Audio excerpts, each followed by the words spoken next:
நாமக்கல் மாவட்டம் எருமப்பட்டி அருகே அரசு பள்ளி மாணவர்கள் ஒருவரை ஒருவர் தாக்கிக் கொண்டதில் ஒரு மாணவர் உயிரிழந்த சம்பவம் அதிர்ச்சியை ஏற்படுத்தியுள்ளது.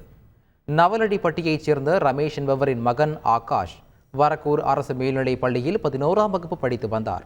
பள்ளி வளாகத்தில் மாலையில் ஆகாஷும் அதே வகுப்பில் படிக்கும் ரித்தீஷ் என்ற மாணவரும் ஒருவரை ஒருவர் தாக்கிக் கொண்டனர். இதில் ரித்தீஷ் ஆகாஷின் முகத்தில் குத்தியதால் ஆகாஷ் பள்ளியிலேயே மயங்கி விழுந்துள்ளார். இதை பார்த்த ஆசிரியர்களும் மாணவர்களும் ஆகாஷை உடனடியாக பவித்ரம் அரசு ஆரம்ப சுகாதார நிலையத்திற்கு அழைத்து சென்றனர்.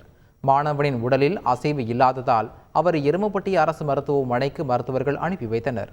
அங்கு மாணவரை பரிசோதனை செய்த மருத்துவர்கள் மாணவர் ஏற்கனவே உயிரிழந்ததை உறுதிப்படுத்தினர். இதனையடுத்து அவரது உடலை பிரேத பரிசோதனைக்காக நாமக்கல் அரசு மருத்துவமனைக்கு அனுப்பி வைத்தனர். இந்நிலையில் ஆகாஷை தாக்கிய ரித்தீஷ், அவரது தந்தை சுப்பிரமணி, சக மாணவர்கள், ஆசிரியர் மற்றும் தலைமை ஆசிரியர் உள்ளிட்டோரை டிஎஸ்பி ஆனந்தராஜ் எருமப்பட்டி காவல் நிலையத்திற்கு அழைத்து வந்து சுமார் 5 மணி நேரம் விசாரணை நடத்தினர். விசாரணைக்கு பிறகு ஆசிரியர்கள், மாணவர்கள், தலைமை ஆசிரியர் ஆகியோரை போலீசார் அனுப்பி வைத்தனர். ரித்தீஷ் மற்றும் அவருடைய தந்தையிடம் போலீசார் தொடர்ந்து விசாரணை மேற்கொண்டுள்ளனர். நாங்கள் ஜிஹெச்சுக்கு வந்து பார்த்தா என் பையன் வந்து போட்ட சேலை கிடந்தான். வாத்தியார்லாம் வெளியில் நின்றுட்டு இருந்தாங்க. என்னங்க சார் ஆச்சு அப்படின்னா, ஒன்றும் இல்லை, நல்லா தான் இருக்கான்னு சொல்லி பார்த்தா மேலே போய் பார்த்தாக்கா கண்ணில் அப்படியே நெட்டாக்கில் நின்று போச்சுங்க சார். உடம்புலாம் ஜில்லுன்னு ஆயிடுச்சு. சரி, எதுக்குள்ள அப்படி ஜில்லுன்னு ஆயிடுச்சு, என்னங்க சார் ஆச்சு, இப்படியே இருக்கிறானுங்க அப்படின்னு சொல்லி கேட்டதுக்கு சத்த நேரம் டாக்டர் யாருமே வரல, யாருமே வெளியில் போயிட்டாங்கன்னா நர்ஸுங்க தான் இருந்தாங்க.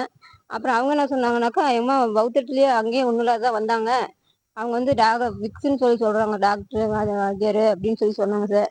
அதனால நல்லா தான் இருந்தாங்க சார். ஸ்கூல் போவேலாம் ஒன்றும் இத்தனை நாளாக ஒன்றுமே வந்ததில்லை, ஃபிக்ஸுங்கிறதே வந்ததில்லை. ஆனால் பசங்க அடிச்சுக்கிட்டேன்னு சொல்கிறாங்க. ஆனால் ஸ்கூல் வாத்தியார் வந்து என்ன பண்ணாங்க சார்? அதுக்கு வந்து எங்களுக்கு நியாயம், உரிமையான நியாயம் கிடைக்கணும். காயம் வந்துங்க சார், இந்த இடத்துல தழும்பு இருக்குது, காயம் சிரைச்ச மாதிரிக்கு, இந்த பல்லு கீழ்பல்லில் நெத்தம் கட்டின மாதிரி இருக்குது.